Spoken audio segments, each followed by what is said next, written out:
Vyrah reporting for duty. Another time together. Let's get into some React. Yeah. These goddamn intros are about to fucking kill me for real. All right, let me just check if everything is working fine. Okay, it's working well enough. Okay, so let's get into it.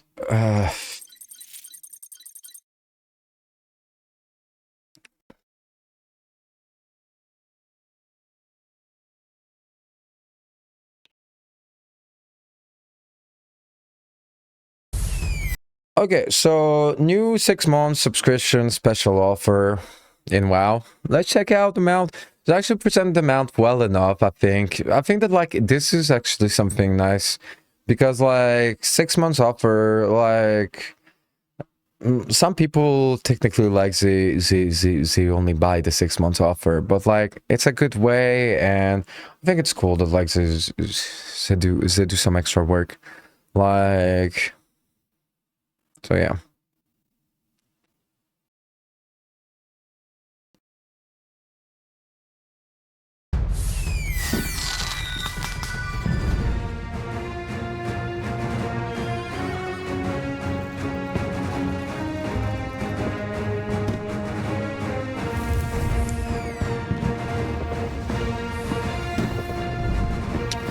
It is a fire pony with wings.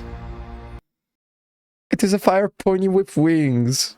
Look, I didn't know this. I saw it from far away, but I'm like, this mount is not my style of mount at all. Like, it's not my thing. But like, you know, like it is to someone. But look at this fire pony with wings. What the fuck? Actually makes it worth it. Actually make buy the 6-month subscription. You get the fire pony. All right.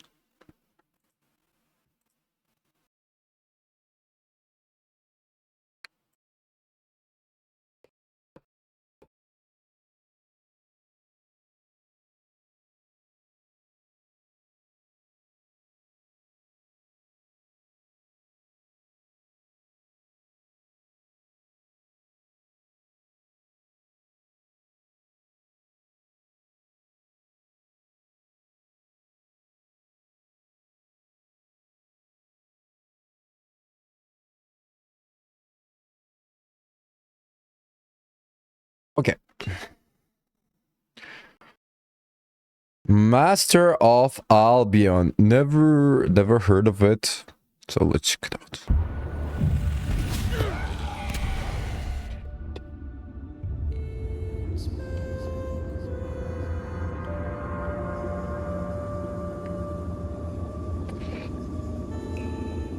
Wow.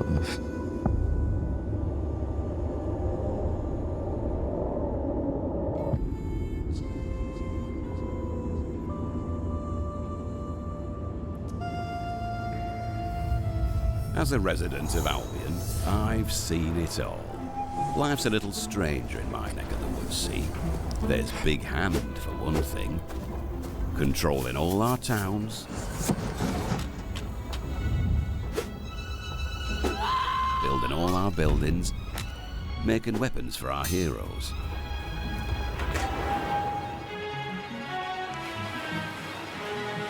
Hello, Big Brew. But what really freaks folk out is when Big Hand takes possession of them and goes exploring.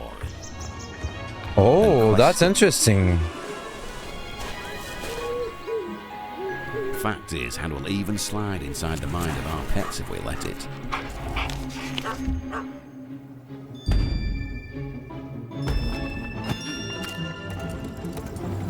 But we wouldn't have it any other way. Because Big Hand is our protector, see? Because once the sun's gone down, creatures of the night rise up.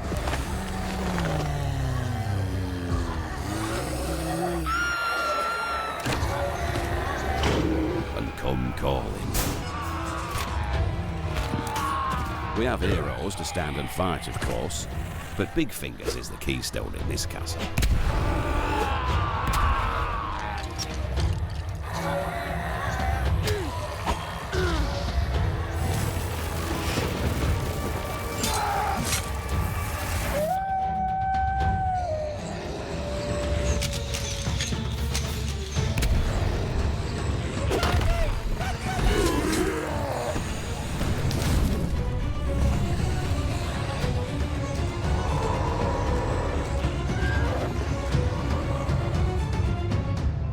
Right now, we have a vacancy that needs filling. There's one seat empty in this story, that of the Master. Might you be the one to sit on his throne? Might you be the next Master of Albion?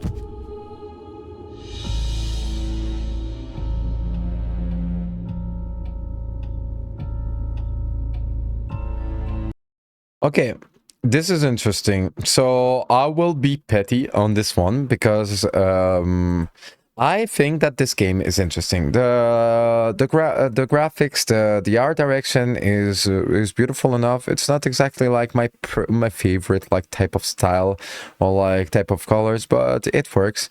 The game looks like smooth, like running smooth and really interesting. Really interesting that like it's a RPG strategy game where like you can choose to actually incarnate any of like the characters that you control, right?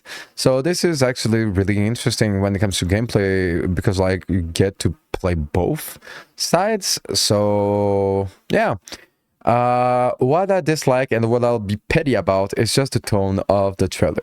So the game and everything, I think that like it's an interesting game enough, and I think that like some people will really find what they search in Master of Albion. But it's just that like I think that like this should have like been more serious because like the game looks actually awesome. Not my style of game exactly. It's like not my style of RTS.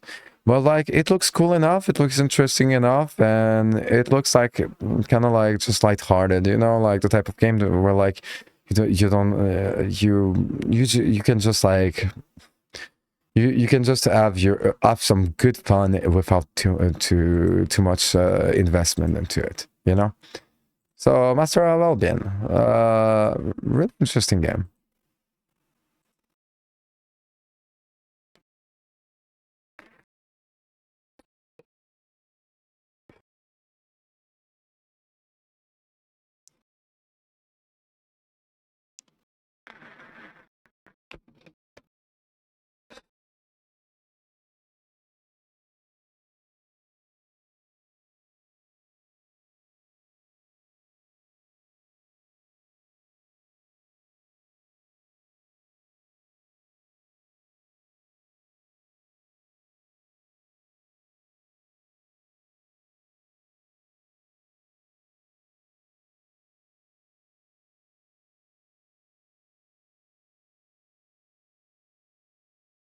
Okay, Dead Core Redux.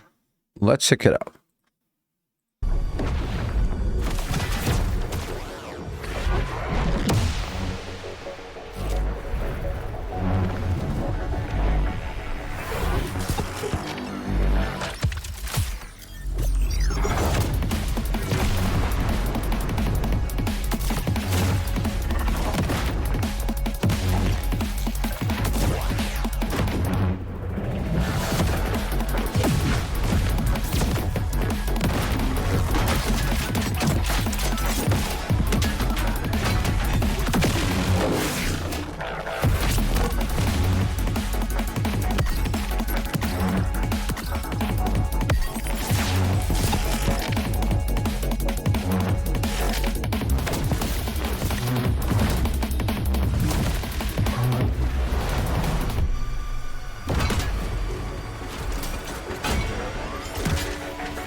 Okay, so this is interesting. Like, there are like some a couple like games that This is parkour, a speed run type of game, but set in the futuristic, like classic futuristic looking setting. Other games are actually like, there are like 2 games that I can think about. Let me just check their names out, just so you can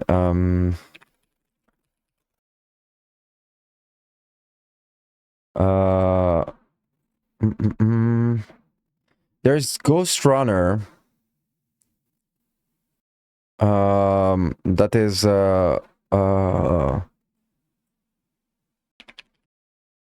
similar. It's a cyberpunk game where like you actually like need to escape. I think it's Ghost Runner. Like if you know, you know. I won't get to. And there is like there is like another game that I don't remember the name, but basically like there are like 2 games that I can think about that actually are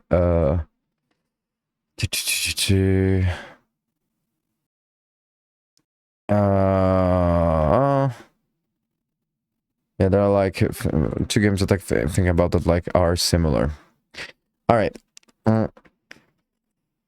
So let's get back to it. The setting, it looks like really polished. Like the team like looks really like inspired by what they do.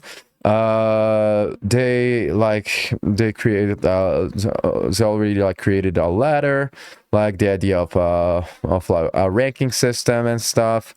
I don't know. I think that like this is like the type of indie game that like it won't. Pretty sure it won't cost like $70. So $80, I mean. So I'm pretty sure that like this is with this type of games, the parkouring genre, like it's the same with the music genre. It's like if it's for you, this looks like it looks like you'll have some good time, like the other games like that are like this. If it's not for you though, it's not for me, for example, like I just know that like these are excellent games and just like good ways to spend your time. Well, it's really like, well, won't even try it, but like good thing to know that like it exists, you know. Maybe someday. Enough dislikes and hateful comments on this video, and I'll try this game.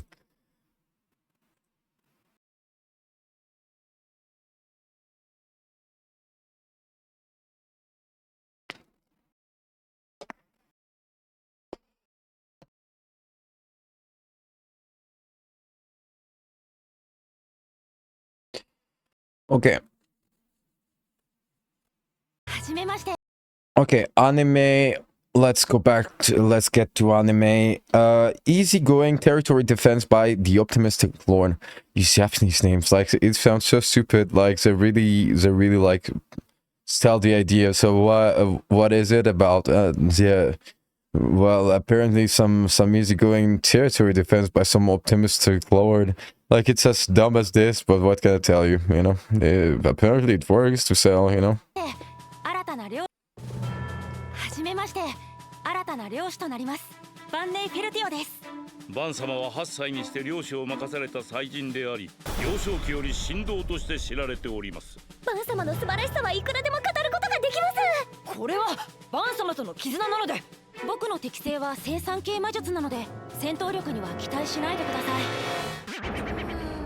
い。いやさん売れるぞ。私は私で、よそはよそなのよ。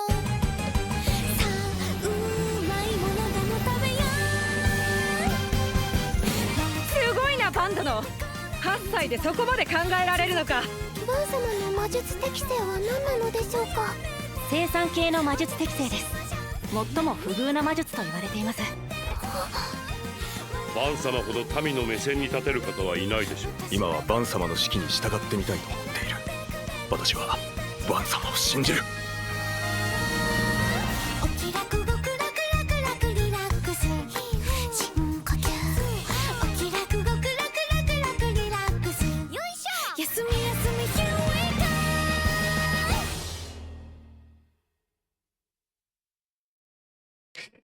So,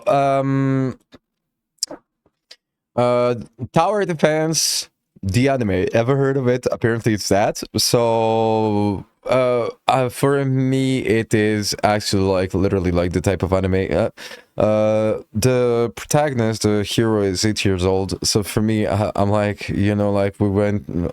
Why did this school skipped high? Like we went from high school, and it's already like bothering me. Why isn't there any anime with people at university? All right. Like, what's the problem of high school and why not university? University, like, you can, a lot of like plot points in a lot of animes will make sense if it was in university. 8 years old, it's, oh my fucking god, like this stuff happens, like high school is already like too, like sometimes it doesn't make sense, and it's just like make me really like just hate some animes because of the setting. So this is worse, but technically I tend to forget that like anime is actually like not sold to like is trying to promote itself to children. So I'm like, actually, good thing for children that like an anime is talking about them. So this is cool. It sounds like looks like lighthearted, like tower defense, the anime. Not big stakes and kind of lighthearted. Like it's not for me at all. But like if it's for you, you already know it probably. So yeah.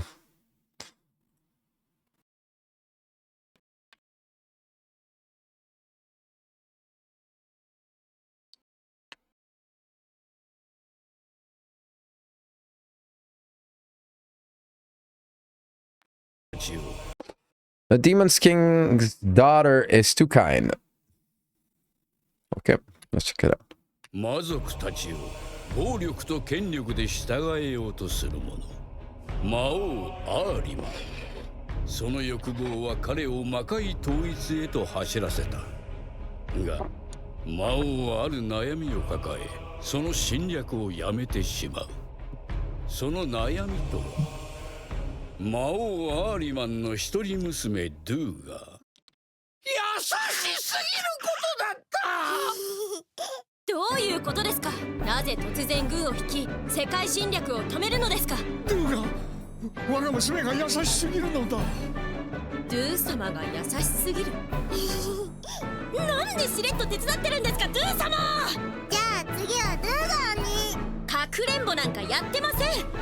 ドゥはみんなを助ける魔族になりたい。すごいぞドゥ。どうしてそうなるんですか。 Okay, so this is actually I'm like, this anime would have been like really my type of anime if it was actually like if this person was the daughter of the Demon King. Actually, it is really like really a small child, like if it was her, I would have been like, this is an anime for me. I might watch it because of how fucking stupid it is, how fun it is.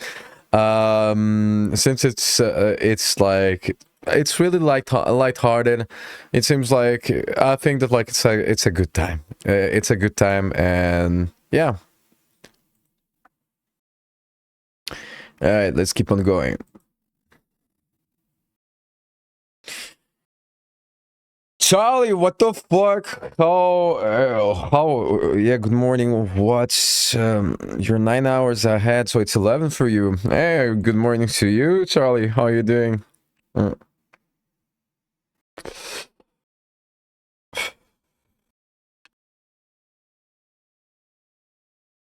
right, let's keep on going. Oh fuck. That's got a good bit sick. Yeah, because it's summer for you, so it's like 25 degrees outside, and you got a cold. Is that the reason, Charlie?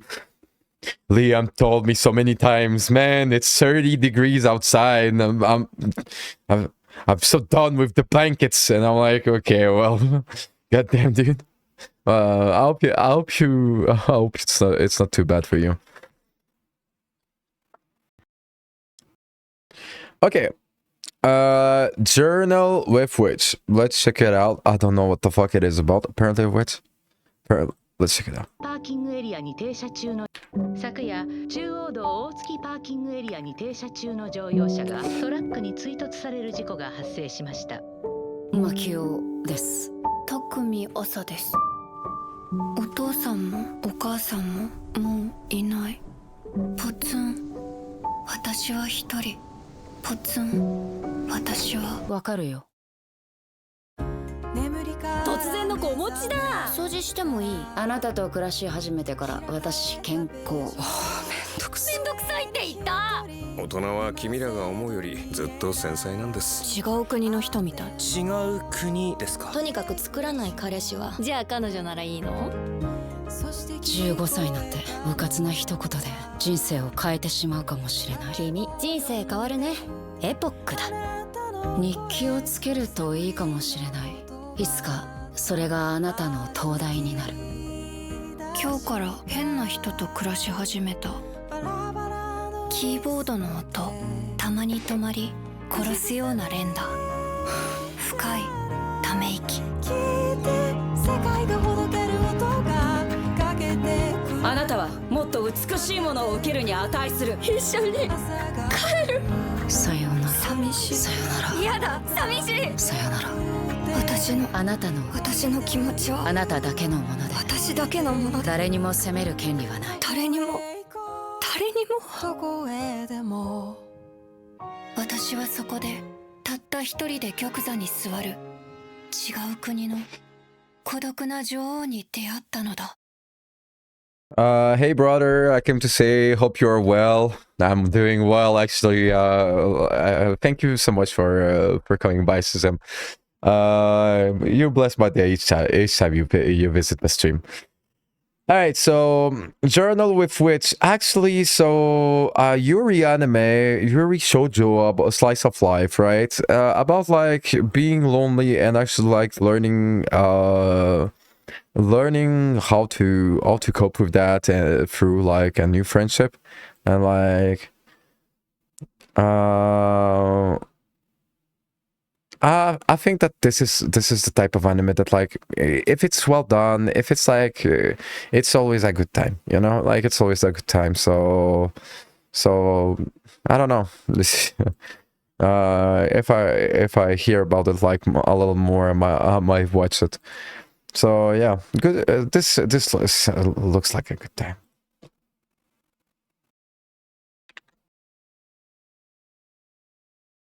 I hope to play some WoW together soon. By the way, I'm about to, you wanna watch with me everything coming in the pre-patch before midnight. I'm like there's a video like I'm about to watch so like you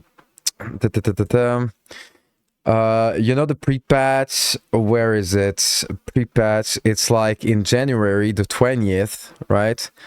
And the pre-patch like I'm like January 20 pre-expansion.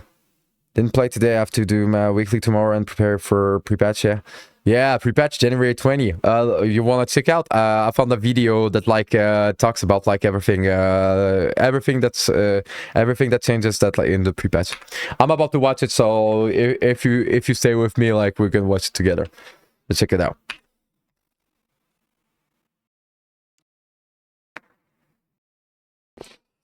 Okay, so WoW pre-patch before every expansion, new expansion. So midnight is around the corner. Midnight is coming soon, and there is a pre-patch with some of the updates that will come actually for that are like already related to midnight. So the new expansion of WoW. This is interesting because like they can do like live testing, beta testing, basically, kind of like check out like how different it's just a different vibe than the PTR, right? And we get to kind of like play with like the or classes with like the new changes on the old contents, but with already like some of the new mechanics and new changes of the new expansion. So let's check it out. Thank you, Mr. GM, for packing this out in a video. I'm really excited to know because like the update is coming soon. So hello there and welcome back to another video. Today we're going to talk about the pre-patch. Yes, the midnight pre-patch. And in this video we're going to go through everything that is coming in this pre-patch. There is so much. It is pretty insane. So before we begin, if you like this type of video, please do leave a like on the video and subscribe to the channel. We do it. Yeah, subscribe and leave a like to like fuck. Right, so the midnight pre-patch launches extremely soon. As of the recording of this, it is next week, January 20th, 2026 for the NA region and January 21st for the EU. Of course, this pre-patch brings a ton of different features, which we're going to go through in this video. Some major, some minor, but we're going to try and cover everything that is coming. I will note as well, the pre-patch event does start 1 week later on January 27th for the NA region and Okay, so there's a pre-patch event as well. This is awesome. January 28th for the EU. There will also be another midnight patch, patch 12.0.1. Now that's going to launch probably about a week before the launch of midnight. There'll probably just be a lot of minor changes in that. If there's enough for a video, I will obviously cover it in a video. But for the most part, it's just going to be a lot of minor things coming in that patch, I would imagine. So let's start with a big one, and that is, of course, a new race class combination. The Void Elf Demon Hunter is coming in the midnight pre-patch. Oh, so this is cool. Unlocked through a very, very short quest that starts in Dornegal that should probably automatically pop up when you log in. This quest line takes you back over to Koresh to complete some things, and completing this quest will give you access to the Void Elf Demon Hunter.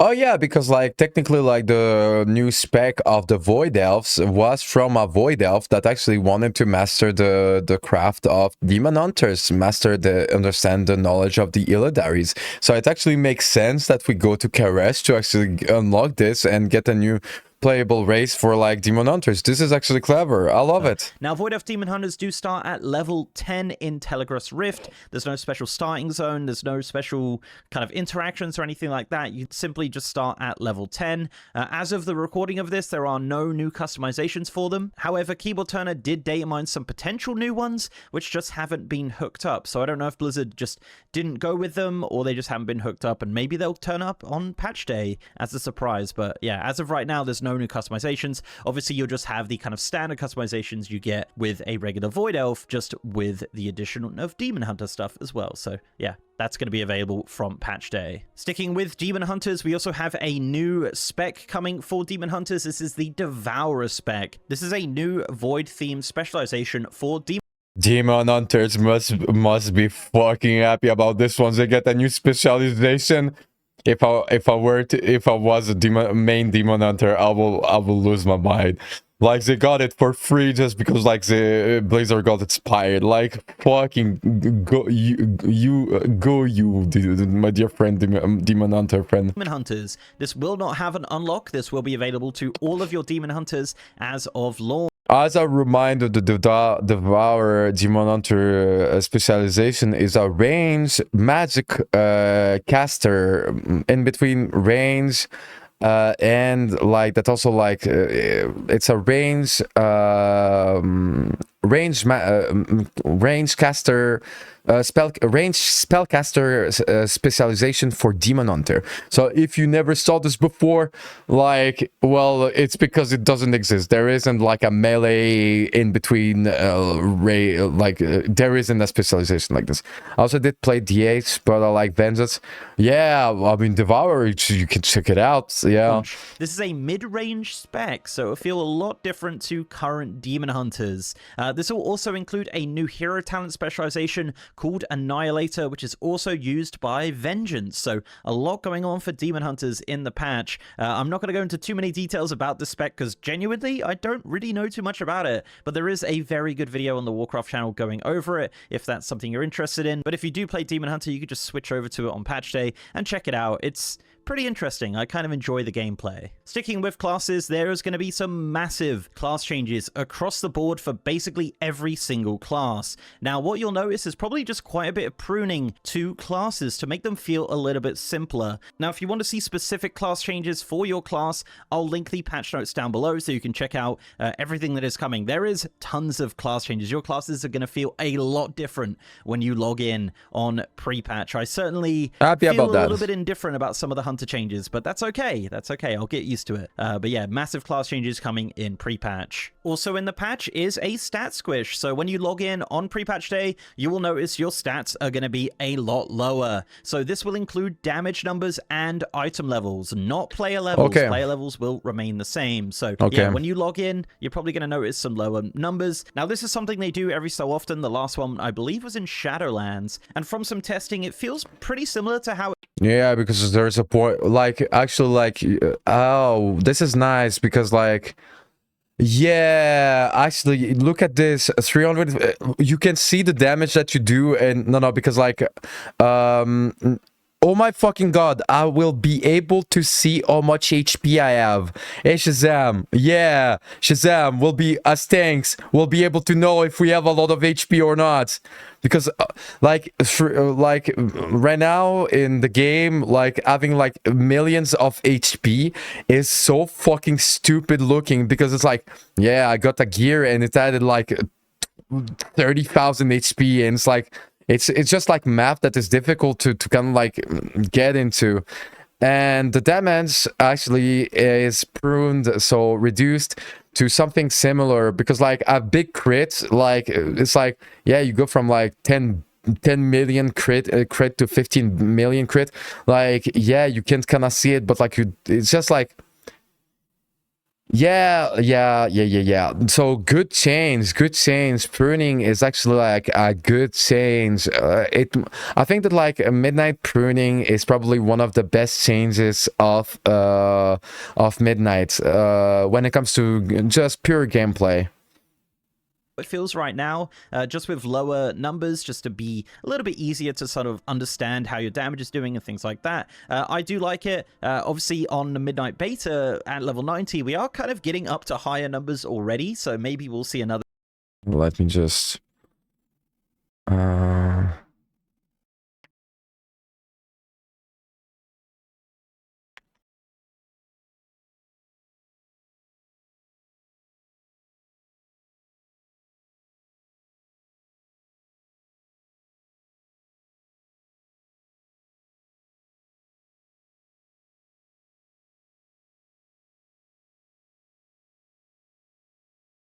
Okay.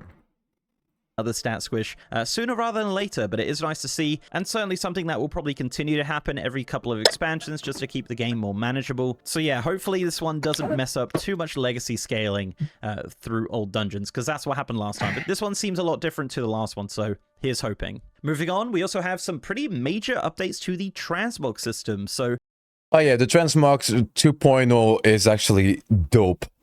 Completely dope. They really did a change that is like, they go into details more, but like it's a really good Firstly, change. the first thing you're going to notice when you log in on pre-patch is that you're going to get a ton of new appearances. So collecting a full set from a higher difficulty will unlock all the subsequent difficulties. So for example, if you... Oh, this is actually awesome. I actually didn't knew that. They didn't talk about it like during when they explained this update. This is actually awesome, because like some people, they like to farm like just like appearances, and they have to do every single one of them. And it's like, so for example, the red finder like is becomes like complicated and stuff. Like now it's just like you just rush through all the mythics and you get all the sets. That's really awesome. Unlock the mythic set from a raid. That will unlock all of the appearances for heroic, normal, and raid finder. This also works for 25-man and 10-man. The UI does actually specify which sets it includes, so not every set is included, but it is the majority of the raid sets in the game, and this is retroactive. Or even like when you actually like unlock the sets, right? Normal difficulty is easy to get, but for example, the new set, when you get it, like you can get like the appearance of the red finder, for example, like of the new set, and you already like have the new appearance of the new set, because like for the ordinary gamer, it's really difficult to have a full set even like of normal difficulty, but like you get but getting like a mix in between like red finder and normal difficulty, it's easy, and then you choose the color of like the red finder, so it's really awesome. So if you have an older set from the game that you've completed, you will get these subsequent sets. As said, it is full sets, so it's not just like one item. So if you get like the mythic gloves, that's not going to unlock the previous appearances. You do need to get a full set, and you can obviously work on that right now before pre-patch, just getting all of the highest set you can possibly get. So yeah, a great change.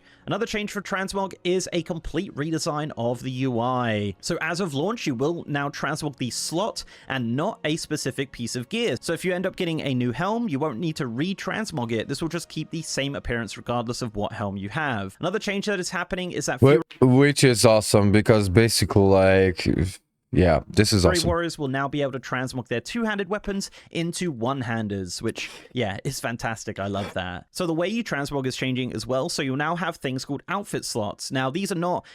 so their two-handed weapons in have. Another change that is happening is that Fury Warriors will now be able to transmog their two-handed weapons into one-handers, which... Yeah, oh, this is cool. Yeah, it's fantastic. I love that. So the way you transmog is changing as well. So you'll now have things called outfit slots. Now, these are not outfit slots like we know them right now. They're just kind of reusing the terminology. So this is a new system where you purchase outfit slots that you can change freely. As of pre-patch, there will be 50 slots you can unlock, and these do cost gold. The first two are free, but it does go up in price, starting at 100 gold, 200 gold, 300 gold, into the thousands, into the tens of thousands. But really, you're not going to need all 50, I wouldn't imagine. But if you do want to unlock all 50, it's going to be about 2 million gold to unlock those. So you basically set your transmog inside these outfit slots. So you can have like one set in outfit slot 1, and then in outfit slot 2, you can have another set. And it is free to switch between those. And you can actually put it on the bar as well if you want to do that. And you do this fun little Wonder Woman spin when you do it. But it's free to change between the outfit slots. Now, you will need to pay gold to change the transmog inside the outfit slots, though. It's about 1.5 to 2k for an entire set. But obviously, you won't need to pay that again anytime you get new gear, but you will have to change it every time you do decide to change your transmog. So I think overall you probably will be saving some gold here. The other part of outfit slots is that these can actually be assigned to a new system called situations. So the way that these work is that you can set a specific outfit to a specific situation. For example, you can have a set automatically appear when you're swimming, and then when you're not swimming, it goes back to your regular set. As of right now, the current situations are locations, so depending on... Okay, rest area, so I'm guessing capitals. House, character selection, oh, this is cool.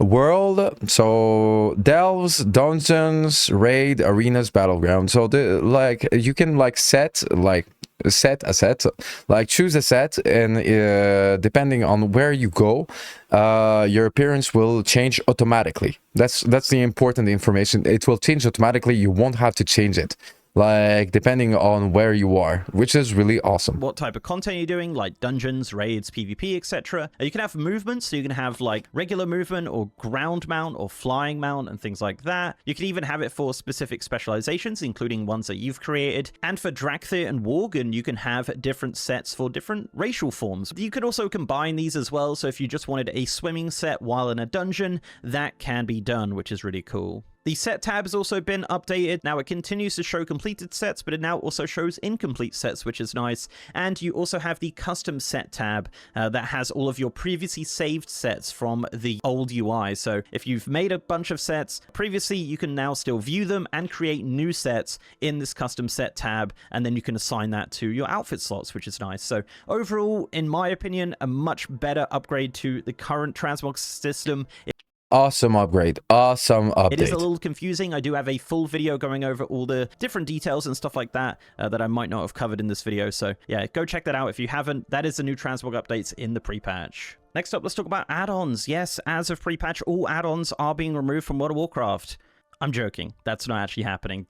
Don't repeat that. What's actually happening is that combat add-ons are getting their API restricted. Certain information will no longer be able to be customized or generated by third-party add-ons. This change does pretty much just affect combat-related add-ons. So add-ons like Leatrix Plus, All the Things, Narcissus are all pretty much unaffected by this change. Yeah, so basically it's for like deadly boss mode or like add-ons like weak auras that basically like trivialize, like make some red fight completely like stupid, because like basically the add-on tell you how to do the mechanics and you don't have to think about it. The team at Weak Auras did announce that they're no longer making a version for Midnight, and this will come into effect in the pre-patch. So we will not have Weak Auras as of the recording this in pre-patch and beyond. Now, Blizzard let me just check one thing.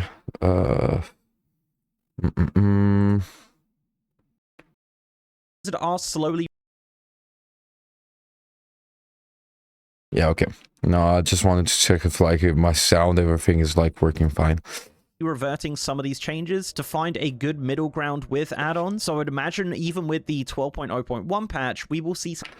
Oh, I didn't listen what they did about add-ons. So basically deadly boss mode and weak auras, as it disappears, like it won't be able to actually like basically like it's good for the game.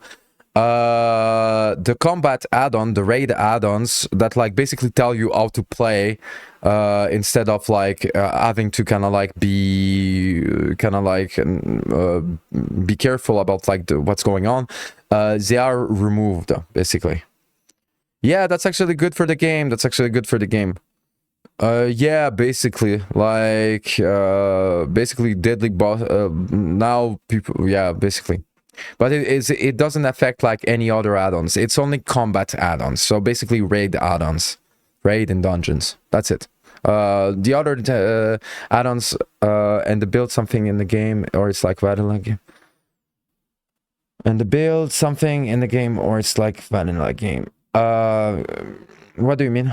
Some further changes to this, but certainly if you use a lot of combat add-ons and weak auras, it's going to feel a lot different in pre-patch. Now, add-ons like Bigwigs, DBM, Details, etc. will just reskin the information that Blizzard provides, so for the most part, it probably won't feel too much different, but yeah, certainly there's going to be not as much customization in regards to combat and encounters. So let's go into some of the user interface updates, because there are a ton. This is actually the majority of the pre-patch. So firstly, we have Journeys. This is a new interface that will replace the traditional Renown UI. Now this is retroactive and will go all the way back to Dragonflight. This UI also features things like the Delver's Journey and the upcoming Prey Seeker's Journey from Midnight. The Delves tab has actually been removed from the Group Finder panel, so that's gone. Say goodbye to that in pre-patch. This will now be replaced with the Journeys UI.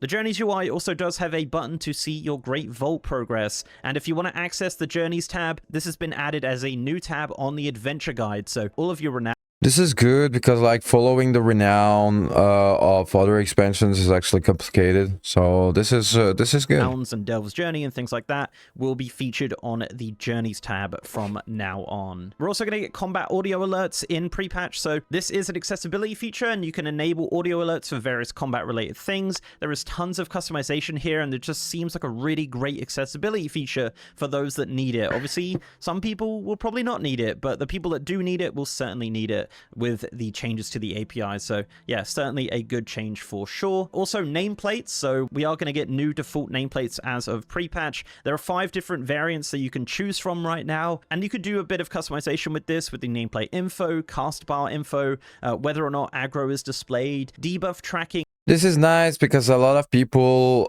actually are like new players or like players that actually do not know what is like how is it called, Cursed Forge, or if you know what Cursed Forge is basically like an add-on site, right? And a lot of people that play WoW, they don't play with add-ons. So basically, going into a third-party site for like an add-on, it's actually like not that, like new players, they don't care and don't want to do that. The fact that like they add like add-ons that were like actually really important, like that are like really good quality add-ons to the game is actually a good way for like new players to discover what are these add-ons that they will have never ever got, because like some people they really play without the add-ons, you know. And padding, and then you can also choose whether or not you want to enable simplified nameplates for certain types of mobs. Now add-ons like Plater and things like that will probably I use Plater because I like to make my nameplate more clean. Now that's very good. Yeah, I think so too. I'm like fine with like the nameplate, the basic one, but like now I can like having some customization is really awesome. Reskin a lot of this, and for the most part, if you are using add-ons for nameplates, they probably still. And you can see like debuffs and buffs, and it seems like it's more clean than the other ones.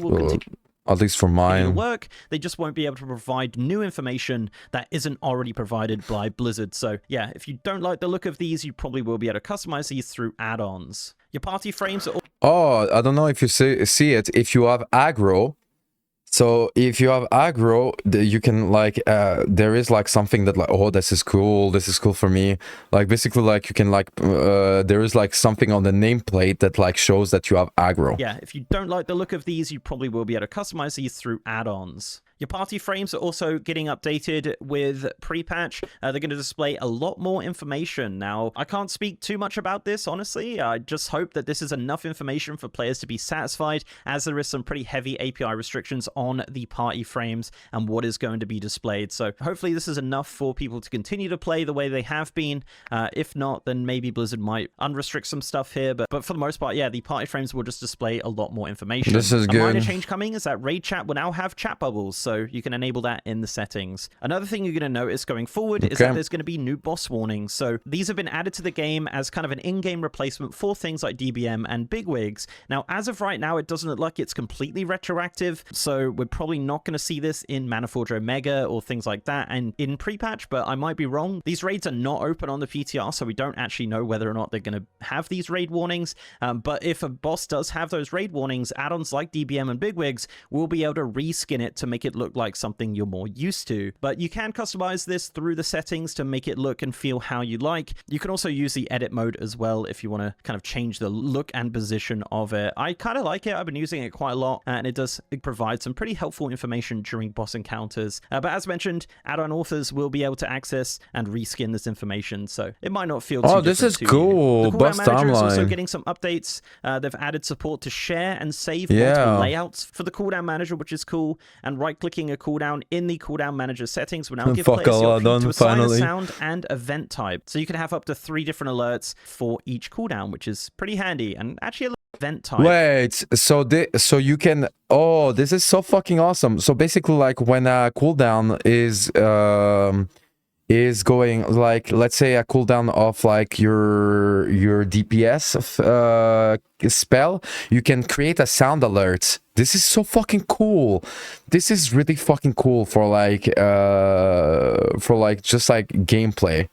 Like basically like you get a sound alert when one of your big cooldowns is available. When it comes to gameplay, this is so helpful because you don't have to watch, you just have to listen to an audio cue.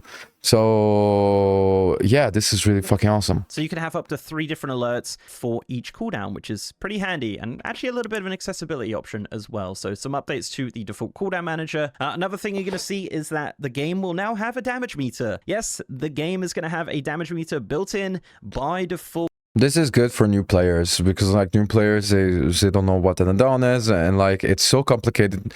Like I'll root for new players because like it's really awesome for like for the community in general. Yeah, fuck all add-ons. Yeah, because like new players, they are like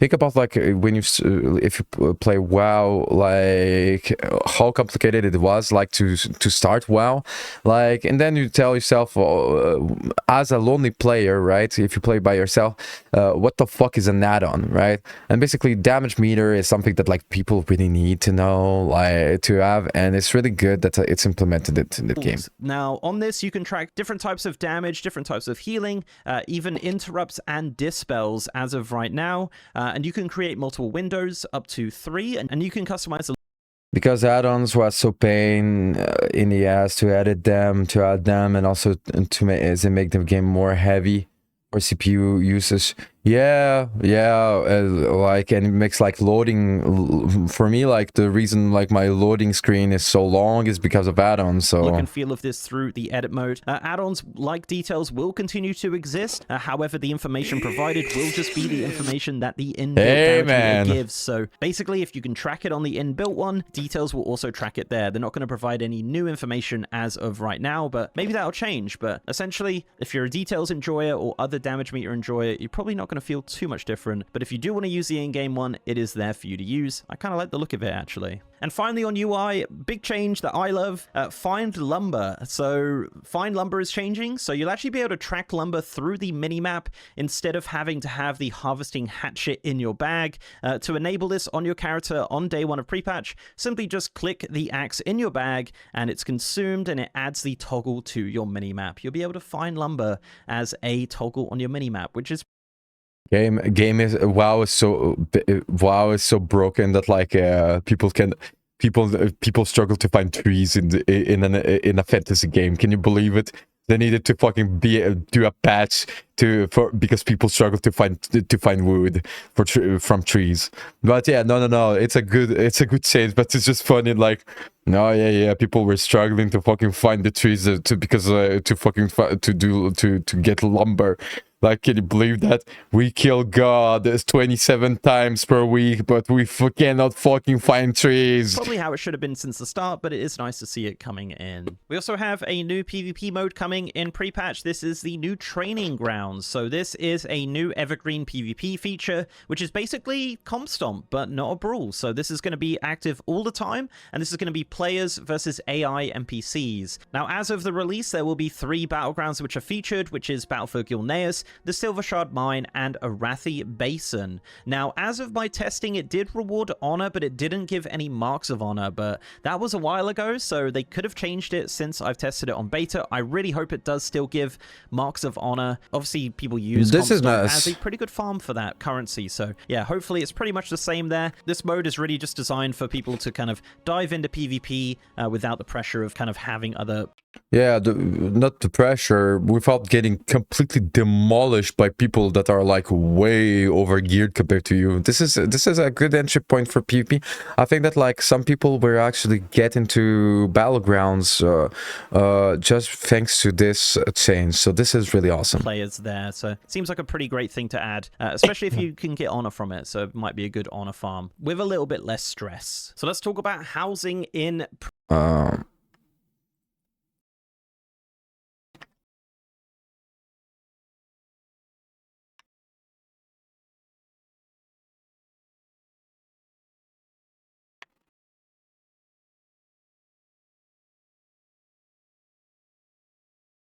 pre-patch. So details on housing have been a little sparse as it hasn't been enabled on the midnight pre-patch PTR. However, Blizzard have come out and said that a few things are coming for housing. One of the big things here is endeavors. Yes, endeavors have been confirmed to be launching in pre-patch. So these are kind of the gameplay aspect of the neighborhood. With these, you kind of work together with your neighborhood to complete tasks like a group trading post of sorts. Complete these tasks will fill a bar and unlock more decor rewards at different intervals. Now, these tasks include things just around your neighborhood, but it can also include things like killing raid bosses or dungeons and things like that. And if you have 3 people from your neighborhood in the group, you also get double the XP. One of the big things with endeavors is that it's going to give you a lot of housing XP, so your houses are going to be leveling up a lot faster than just collecting decor, because this is sort of the main XP source for your houses. Now, endeavors are themed on specific cultures. As of pre-patch, we're going to have Blood Elf, Ethereal, Grummels, Niffin, Dragthir, and Mechanomes, it seems. Now, there are Awesome. other ones in the data, but we haven't seen those on the beta as of right now. The Blood Elf one interacts directly with Midnight Zones, so I don't expect that to be active on the pre-patch. That'll probably launch with Midnight once we have access to those zones. Also, endeavors do last 1 month at a time, and if you're in a private neighborhood, the owner of that private neighborhood can actually choose which endeavor you have, but if you're in a public neighborhood, the game will choose it for you. I would imagine it will just rotate through each of them month by month. These are just kind of scratching the surface of the details. I will have a full video on endeavors coming out on the channel very, very soon. Another thing confirmed is that we're going to get Blood Elf and Night Elf house shapes for our neighborhoods. Yes, yes, fucking awesome. Yes, yes, yes. So yeah, these houses are amazing. I love the Blood Elf one, especially. So much customization there, and yeah, you're gonna have access to those on day 1 of the pre-patch. Another thing is charter neighborhoods, maybe? On the pre-patch PTR, you were able to try and start a charter neighborhood. The option was there, so potentially these are going to be active finally in pre-patch. And another kind of question mark with housing is more levels. So the data does suggest that we should be able to go from level 5. I'll search what the fuck is a charter neighborhood after.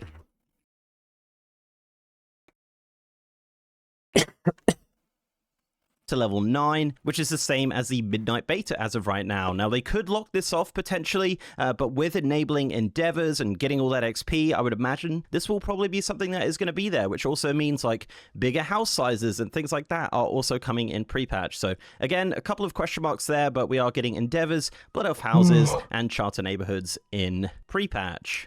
One thing we do know is that there will be Time to sleep. See you later. Have a good one, Suzanne. Thank you for coming by. Have a good sleep well, friend. some more decor from dungeons. So because of the Midnight Season 1 dungeons all having decor attached to them, we'll be able to acquire some of these legacy dungeon decors as of pre-patch. So in the Pit of Sauron, you should be able to get the Eye of Acarus. Also, while we're talking about that dungeon, you will see some other changes coming to it in regards to boss models and sort of the way the dungeon works. That changes because of it joining Season 1 of Midnight, but it will also affect normal and heroic modes. So if you're running that dungeon, it might feel a little bit different. In the Skyreach, you're going to get the Skyreach Circular Table. In the Dark Flame Cleft, you're going to get the Wax Master's Candle Rack. And in the Crucible of Storms Raid, you will get the Crucible Voltive Rack. So certainly a couple of decor items being added to some dungeons for you to collect on pre-patch. Moving on into the Midnight Pre-Patch event. So this starts on January 27th or 28th, depending on your region. So 1 week after the launch. So this event can be done from levels 10 to 80, but obviously I recommend level 80. And it takes place in the Twilight Highlands. So once you've completed the introduction quest on one of your characters, you can head over to the Twilight Highlands and you'll see some small outdoor rare events, which have you killing NPCs, filling a bar, and then defeating a rare. And that will happen every 10 minutes in various parts of the zone. So it is just kind of a fly and kill rares sort of event, which does reward some items. You will also see some new world quests popping up in the zone for your characters, which is a part of 2 new weekly quests, which will happen in the Twilight Highlands to complete world quests and to complete these rare events as well. So basically, you're going to be in that zone, just killing and repeating various things. Now, there is a new currency which is coming with this event, and this is used to purchase some of the new cosmetic rewards and some of the catch-up gear as well. In regards to rewards, there's a new arsenal, which has different kind of Twilight Hammers themed weapon appearances. You also have a new ensemble, the well-worn Twilight Cultist attire, which is an HT version of the original Twilight Trappings attire from Vanilla WoW. You also have various pieces of decor you can purchase, like the Silvermoon wooden chair, the Enchanted Blood Elven candelabra, and the Cinderai winged chaise. You're also going to have a new mount called the Retrained Skyraiser mount. You're also going to have 3 battle pets you can purchase, and there will also be some Warbound champion gear that you can purchase as well. This is a recolor of the Kaz Algar dungeon set, and this will sell armor, rings, necklaces, cloaks, and weapons, and each of the pieces cost 40 of the currency each to purchase. So these will be new appearances, but they do also drop from the rare events, so you might not need to purchase all of these. So you could just kind of do the rare events, hope that they drop, and then maybe as the event's ending, needing, go and purchase the ones you're missing. But yeah, certainly I wouldn't waste too many of those tokens buying the set. This event also does have some new achievements. It has 2 achievements. The first one is 2 minutes to midnight. This is to defeat each of the bosses summoned by the Twilight Blades in the Twilight Highlands during the pre-patch event. This does reward a new mount called the Lightforged Mech Suit mount and a new title of Thorn of Twilight. There's also another achievement, which is called Crushing the Cultist. This is to win the Twilight Blades Stratagem game in the Twilight Ascension base camp. This is a new interactable game that you can play, which is basically tic-tac-toe, and you have to win this 50 times to get this achievement. Now, there was a toy on the vendor, which does let you do it from anywhere, but that doesn't seem to be on the vendor as of the recording of this, so it looks like they may have removed it. Not too sure there, but you will be able to play this game in the Twilight base camp in the Twilight Highlands. So yeah, enjoy tic-tac-toe and enjoy trying to win 50 times for these achievements. So overall, yeah, the pre-patch event is pretty much one of the pre-patch events of all time. Fly around, kill rares, and do world quests. So for the most part, it'll keep us busy and have some new collectibles to obtain. Also coming in pre-patch is a new mount achievement. The Insurmountable Collection achievement for collecting 600 mounts will be coming to the game in pre-patch. This will reward Anshular Shadow's Guidance, which is a purple variant of the Mythic Farak mount, which is pretty cool looking. So if you already have over 600 mounts, then you will get this achievement day 1 of the pre-patch. Also in pre-patch, you'll notice a new login screen. Yes, the Midnight login screen will come with pre-patch. So this is a new portal login screen, which does look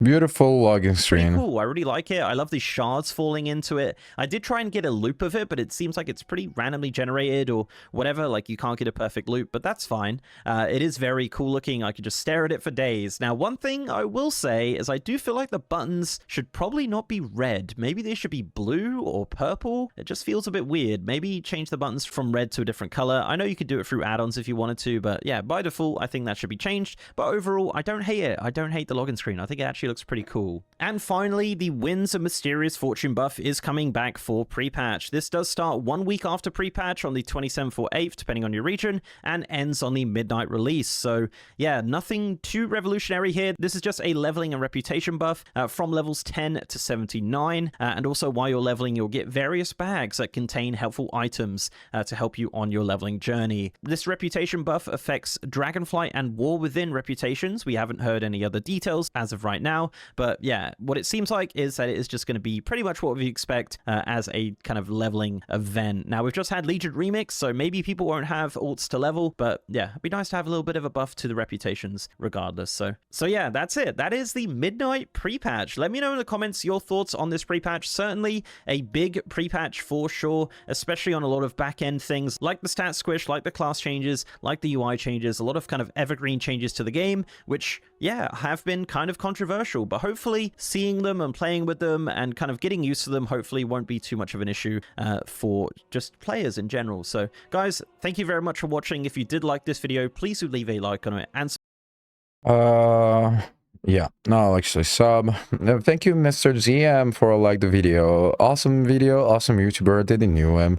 Yeah, thank you for like all the info. Like we got the intel. This is awesome. This is awesome. And pre-patch, really excited for that. Like a lot of changes. Yeah.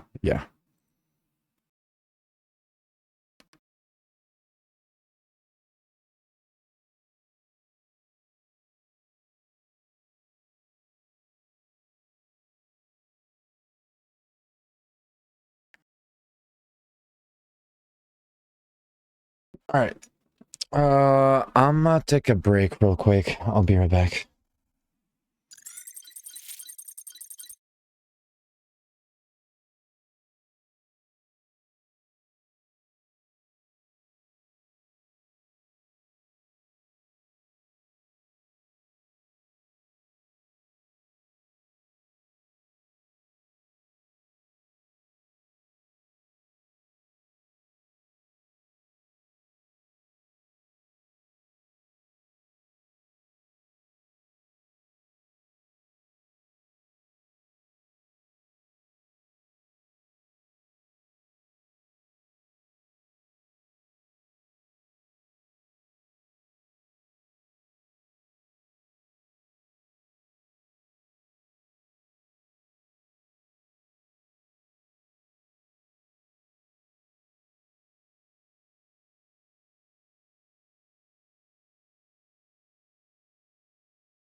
Okay. I'm back. Let me it's just okay. Everything is all right. Let's keep on going.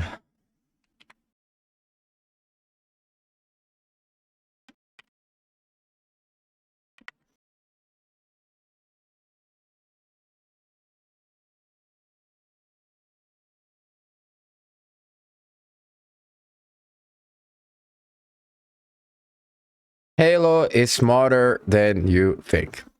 I love Halo. Really love Halo. So anything about Halo, I'm really happy about like hearing about something about Halo.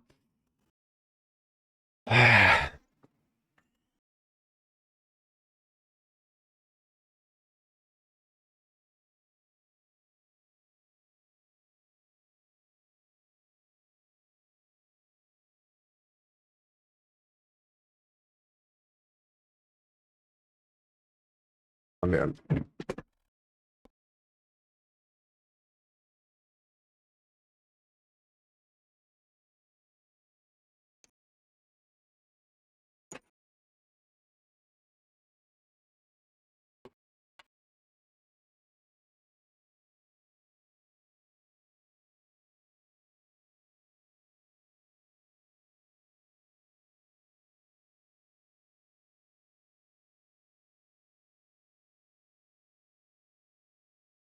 Halo is smarter than you think.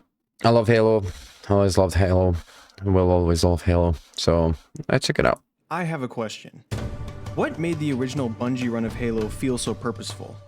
In comparison to games today, why does Halo feel so grand in the way it portrayed itself? There are a lot of correct answers to this question, but to me, it's not so simple. Until I explain it in the next sentence. Halo has an intense love affair with poetry. Because of this, it uses a literary veneer to add levels of sincerity and mysticism to the games. Maybe you've seen it, but you've never been able to put your finger on it. I think that like what is just talked about is actually something that makes Halo really stand out compared to a lot of like game franchises, is that it's military, right? But like they added some mysticism. He actually pointed the right word. He actually said the right word. It's the mysticism of Halo that actually makes Halo what Halo is, and I think that made Halo so successful. Because a lot of games share the same trait, but there isn't this like mystery that Halo has. Yeah, I don't understand myself. Maybe I'm wrong about it. Well, I believe that the mysticism in Halo is really something that made the game feel really different from other games.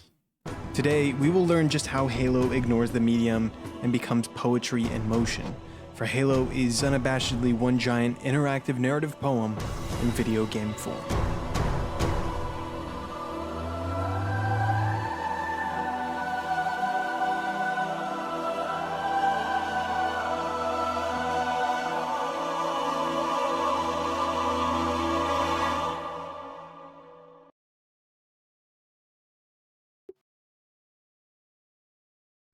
Okay, let's get on the same page here. Halo is one of the most important and acclaimed video game franchises ever made. It hardly needs an introduction. Few games capture the highs and lows of Halo while also being a cultural phenomenon. The series' steady rise as each new entry took hold of more and more gamers is an occurrence that needs to be academically studied, for it led to arguably the biggest cultural moment in gaming history, that being the build-up and release of Halo 3. The game that wrapped a beautiful bow around the franchise. As players finished the fight, the legend of the Master Chief would be put on ice, and its multiplayer would thrive for over a decade. Every day, countless memories were being made on servers all around the world. The game's engine was being used as a tool for early online content creation, and the series would crescendo with the release of Halo 3 ODST and Halo Reach. The original Halo spree was an unrivaled moment in gaming history. If players weren't being endlessly entertained by the multiplayer, they were dissecting and appreciating the phenomenal storytelling. Theories are being crafted, mysteries are being solved, and resonance was being burned into the hearts of millions. One important thing you would notice about Halo's narrative is the minimalist storytelling philosophy. It took me at least 2 playthroughs to actually kind of understand what was unfolding before my eyes, and that was before I did an extensive lore dive and finally honed in on what the series was trying to say. For whatever reason, this always stuck with me. Why was Halo told the way it was? Why did everything feel so mythological in scale? Well, it's like I said before, this is where Halo takes cues from the literary works that inspired the storytelling, one of the biggest being the Aeneid by Virgil, an epic Latin poem that tells the story of Aeneas, a Trojan hero who seeks to fulfill his destiny of establishing a new city in Italy after the fall of Troy, the city eventually evolving into what we all know as ancient Rome. Like any epic poem, there are a series of characteristics that need to be met. Usually, the story begins in the middle of a conflict. The events occur over a vast setting. There's some sort of divine intervention involved, and the hero represents the values of humanity as a whole. If you think of any Western epic, it has to include a strong, almost demigod-like protagonist. Beowulf, the Iliad, the Odyssey, even legends like King Arthur. They all follow this almost perfect realization of a human man in a story much, much bigger than themselves. Oh, would you look at that? Halo does it to a T. Combat Evolved begins right off the back of Reach, the most devastating loss humanity. It is true, because like John 117 represents this the soldier willing to do anything for the greater good, to find a solution. And this is actually something that is really beautiful, and something that you actually don't notice because it is in the lack of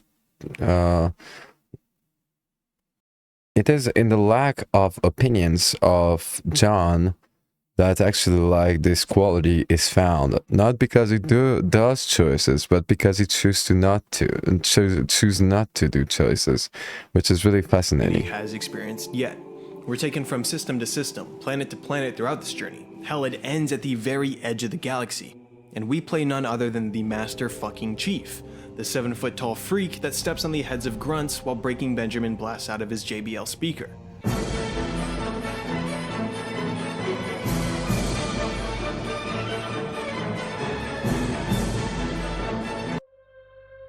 Going back to the Aeneid, what connects this to Halo is the overall theme of securing the self by defeating the other. Both Halo and the Aeneid tell a story about an especially gifted hero defeating enemies who would be too much for people like us. But Halo's love affair with poetry goes even deeper than this. You might be surprised to learn that this relationship dates back to before the first game even released. You've got mail. This is one of the many emails sent to Bungie fans in 1999, known colloquially as the Cortana letters. As a means of building up hype and speculation for what would become Halo, these letters give a vague understanding of what the story was set to in 1999.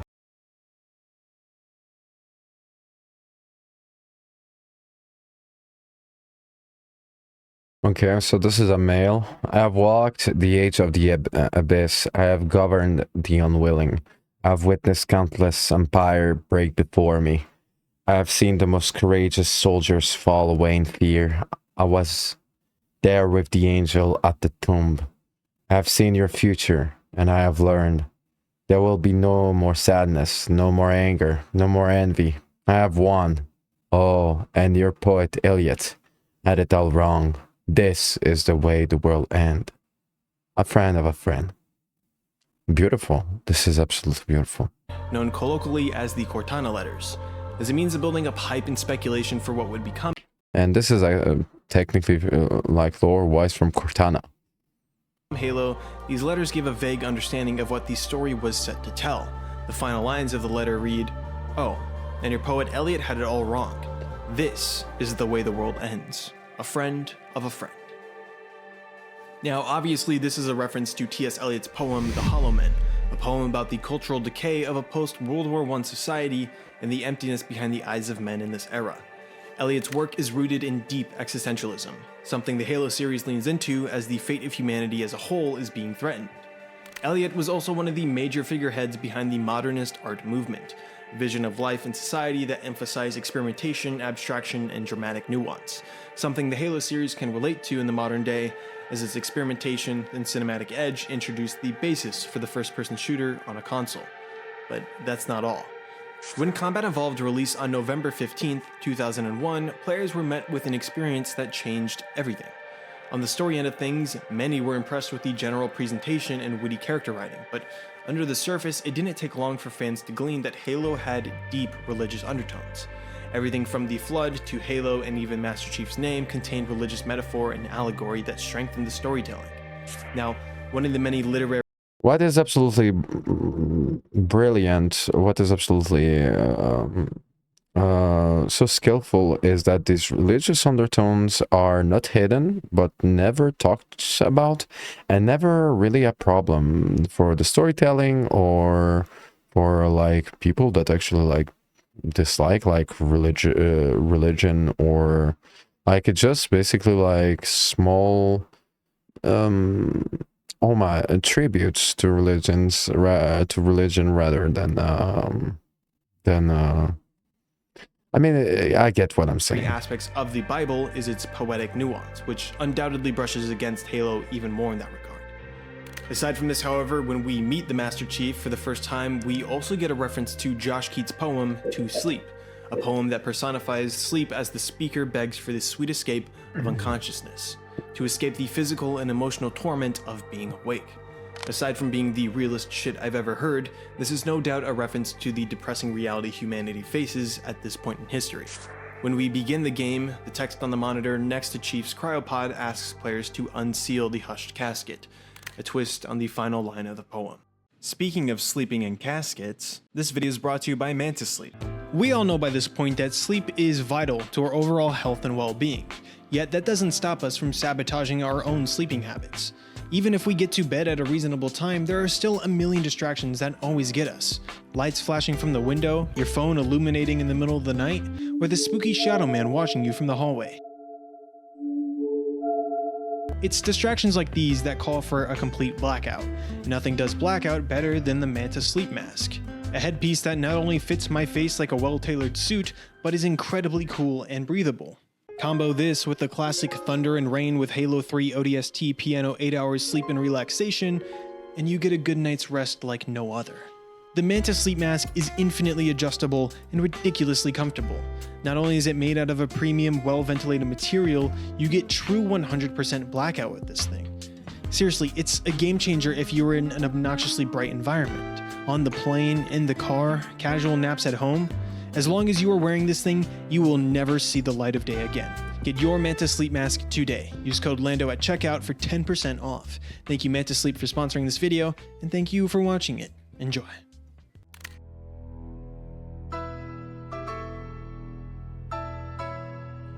Now finally we get to Halo 3.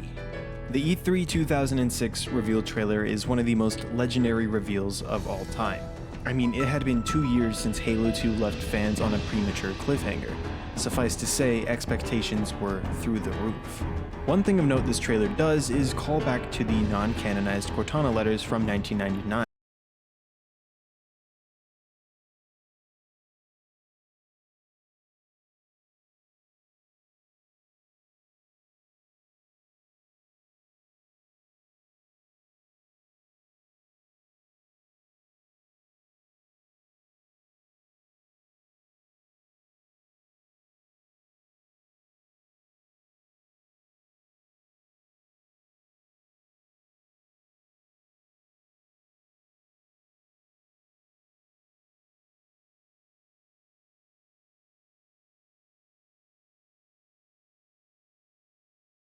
Specifically the one that references T.S. Eliot.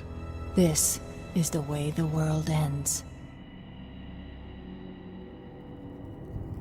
Upon release, many discovered that Bungie took the non-canonized Cortana letters from 1999 to stir up fan speculation, an odd but interesting choice that incentivized theory crafting within the community. Now of course this all ties back into T.S. Eliot's poem, The Hollow Man. the second poem that reflects the themes of the Halo franchise. Halo uses the voice of T.S. Eliot to portray a poetic philosophy. You see, Eliot believed that humanity had become a wallowing shell of glory, paralyzed by inaction and moral deterioration. That's why he defined modernism in his poetry. There are no protagonists, no antagonists, just these barren settings for lives to waste themselves in. Halo 3 is war at a galactic scale. It's rampant villainy on all sides of the spectrum, with the lesser evil winning the fight. Eliot believed that the only way to save humanity from its lost ways was to reconcile art, spirituality, and the soul with human action, and no one represents human action more than the Master Chief. This is where we can finally establish how Halo's storytelling is poetic in its very nature. From the very beginning, when we unsealed the Hush Casket, we had been playing a narrative poem inspired by humanity's art of despair. You know as well as I do that Halo has very minimalist storytelling in such a maximalist universe, but it constantly gives you just enough to motivate you, while it begs you to ponder the grander implications of its story, much like how the great epic poems developed throughout history are endlessly dissected and appreciated for their subtext. It's something the human brain can't help but enjoy. Poetry activates the human mind to recognize its rhythms and patterns, much like how you slowly recognize the rhythms and patterns of the gameplay loop. Poetry allows the brain to contemplate its imagery and layered meanings, much like how Halo uses religious imagery to further the overtone of its narrative. Poetry doesn't waste a single word. Everything from the pronunciation to the placement of the word is deliberate in how it strengthens the story around it, much like how every line in Halo is either a means of progression or a Shakespearean exchange between incredibly passionate actors. Relax. I'd rather not piss this thing off. Demon. This one is machine and nerve, and has its mind concluded. This one is but flesh and faith, and is the more deluded. Kill me or release me, parasite. But do not waste my time with talk. To add to this, let's examine Halo's greatest antagonist, the mind behind the parasitic flood, the Gravemind. This ancient intelligence primarily speaks in trochaic heptameter, a poetic meter with a long history of use in English literature. Trochaic meter follows a stressed-unstressed pattern, da-dum, while heptameter consists of 7 pairs of syllables per line. This rhythmic structure gives the Gravemind a foreboding, chant-like tone, reinforcing the eerie and timeless nature of its consciousness, further deepening the unsettling presence of the Flood.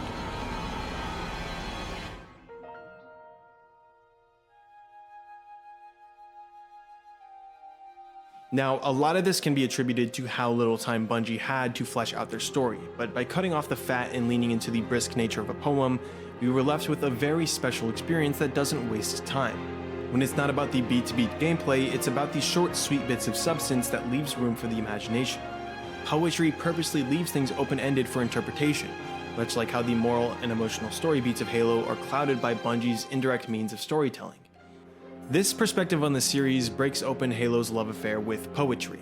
It offers a completely different lens on the Halo franchise that was right in our face the entire time. But what if I told you it goes even deeper than this? If the Halo trilogy is about humanity as a whole, using Master Chief as their vessel, then what happens when the lens focuses on you?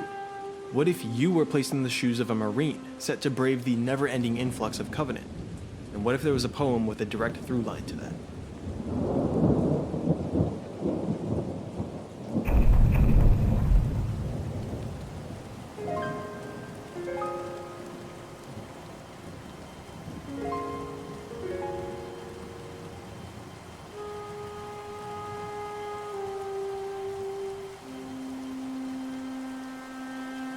Halo is in many ways the Zelda of the first-person shooter.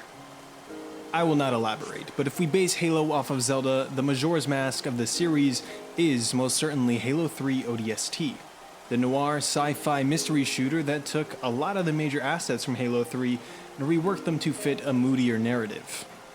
This game is shrouded in discovery, hidden dialogue exchanges, secret rooms, as well as a missable side objective that adds more context to the main story. A story with a hyperfixation on a small squadron of orbital drop shock troopers, or as many like to call them, hell jumpers. This game sticks out in a very strange way. Why did Bungie feel the need to tell this story? The events seen coincide with the second half of Halo 2, and we already know where the story is heading. What purpose does the story of a random ODST rookie serve in the grand scheme of things? Nothing. To reshape, I think that like it's really a beautiful take, and ODST, but also Reach really allows for perspective that is actually worth experiencing within the universe of Halo. On the surface, it's a game about getting intel that is vital to the war, but emotionally, it's here to show you just how hellish this universe is when you are not John 117. We begin trapped in an inescapable war, forced to take action, and drop into hell itself. Once the drop is interrupted, we are knocked out cold. Hours pass before we wake in the desolate streets of New Mombasa. Everything from the moody atmosphere to the anxiety-addled music adds to this listless feeling we get wandering these streets. Whatever happened here, humanity lost, and you are all alone, set to find the remnants of your team. Bungie did something deliberate here. While the poetic nuance of the Halo series proper was much more subtle, ODST, and especially the side narrative known as Sadie's story, does not hold back in mirroring one of the most important literary works ever created. A narrative poem that features Virgil of Rome as a prominent character and is explicitly referenced in T.S. Eliot's The Hollow Men. I am of course talking about the 14th century masterpiece, The Divine Comedy by Dante Alighieri. More specifically, Dante's Inferno.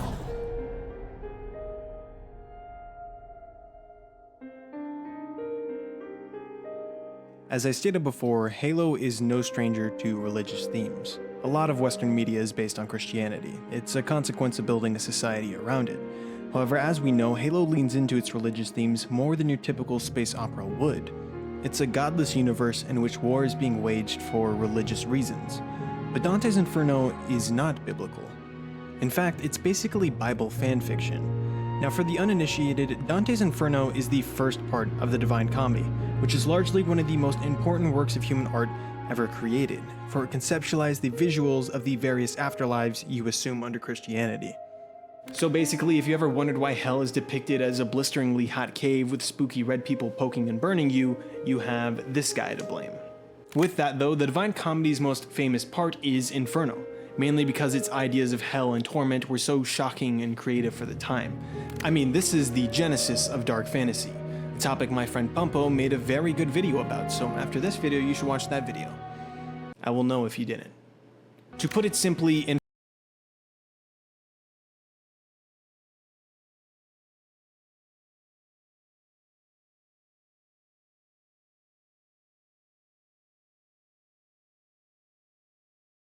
Inferno is about Dante's journey through the 9 circles of hell: limbo, lust, gluttony, greed, wrath, heresy, violence, fraud, and treachery.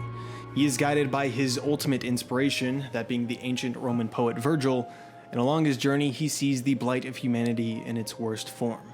In almost every circle Dante observes, he talks with one of the tormented souls being punished, in which they tell Dante their story. Dante usually approaches the sinners with pity, but after they tell their tale, if he's not bewitched by their nakedness, he'll usually scold them and say, "Get what you fucking deserve!" It's dumb by itself, but in the context of Purgatorio and Paradiso, the storytelling makes much more sense and is incredibly forward for its time. Halo ODST uses Inferno to further its spirit, but how? It's widely known that it takes aspects of the poem for its story, but to what extent? For this video, I thought it would be fun to read Inferno alongside ODST, and what I came to understand was enlightening.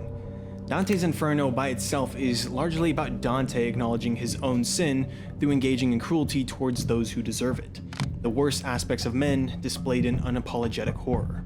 It's an incredibly human story about human pain, envy, and wrath, and coincidentally, ODST is the most human story within the Halo universe.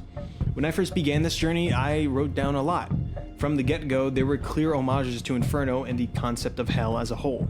I won't get into the nitty-gritty because I tried and I didn't like that video, so instead, I'll share my overall personal observation as an example.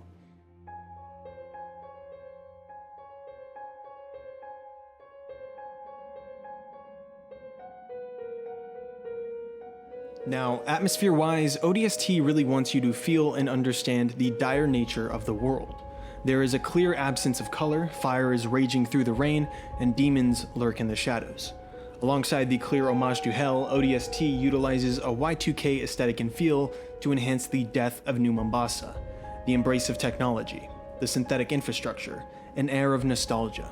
It's clear that the most poignant way to convey a world-ending event was to embody a time relevant to the most recent theorized world-ending event.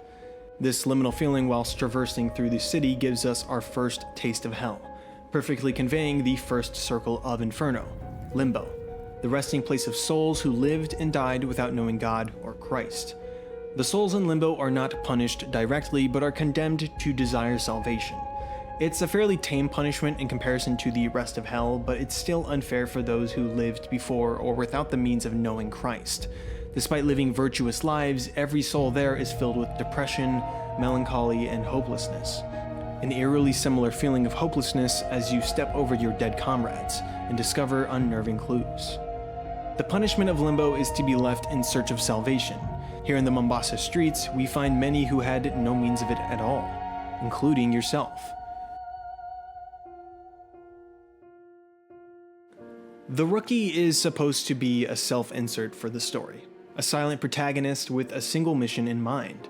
Personally, I view this lack of character as a representation of the indifference souls have while stuck in Limbo, who got by but not with any real passion or faith in what they believed in. The Rookie is just another hollow man, a nameless soldier only there to follow orders and be the player's surrogate while Virgil leads us into hell. Yes, despite being physically alone, someone is watching us, someone with a stranglehold on the city's urban infrastructure. Signs are explicitly being activated and misused by something named Virgil to guide us through the streets of hell, an homage to Inferno that is as clear as day. There are parallels like this all throughout ODST that lean into the poetic allegory here. I wonder how much more there is if since he actually like only talked about a few games of the franchise. I wonder how much more there is. I'm just curious about that. When the game re-releases here soon on PlayStation and Switch, and it will, I highly recommend playing the game for yourself to see what other connections you can make. It's a fun exercise, but Inferno is a very hard read. But my friends, it's at this point in which I need to wrap things up. ODST uses Inferno, big deal. What does that actually do in the grand scheme of things? What was ODST trying to say with its poetic devices? I'm getting there. Calm down. Calm down. Sit down. Settle down. Thank you. Inferno dissects humanity at its worst. It's there to humble us as we acknowledge our own shortcomings as human beings. Despite literally being in hell, the only thing Dante is concerned about is his hometown of Florence. The poet was exiled for political reasons, and it's clear that this fueled the fire when writing the Divine Comedy, in which he constantly asks the tormented souls of hell to describe the state his beloved city is in. Dante's greatest sorrow comes from the loss he feels when he thinks about his once great city. ODST is a direct adaptation of that. It asks players to contemplate what it means to be alive when bigger issues are at hand. The near destruction of Earth is insignificant in spite of the galaxy's problems.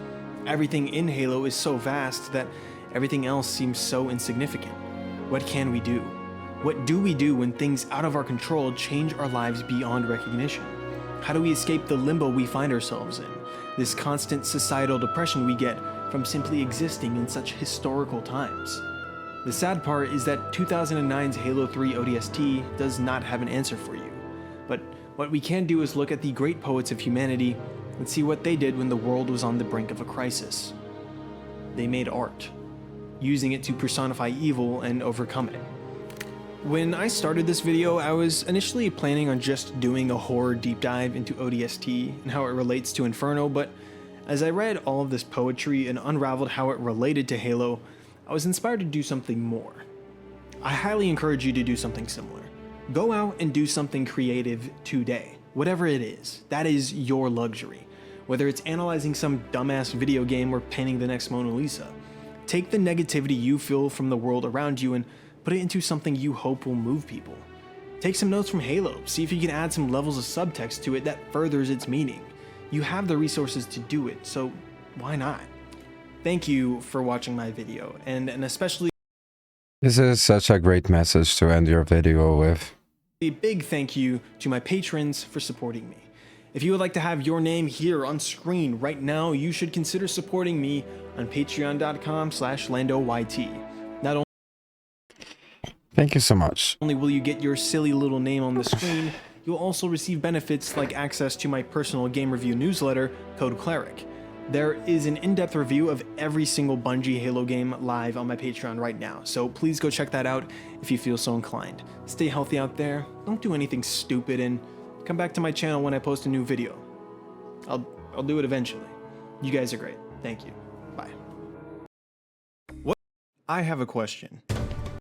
This was a great video. Thank you, Lando, for this video. Subscribe to and leave a like if you. And yeah, this was awesome. Thank you so much.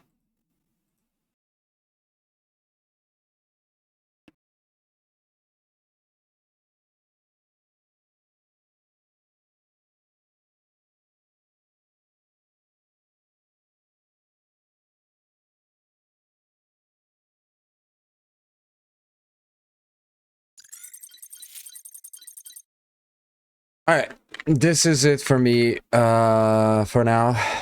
I'll see you later, and as always, be toxic.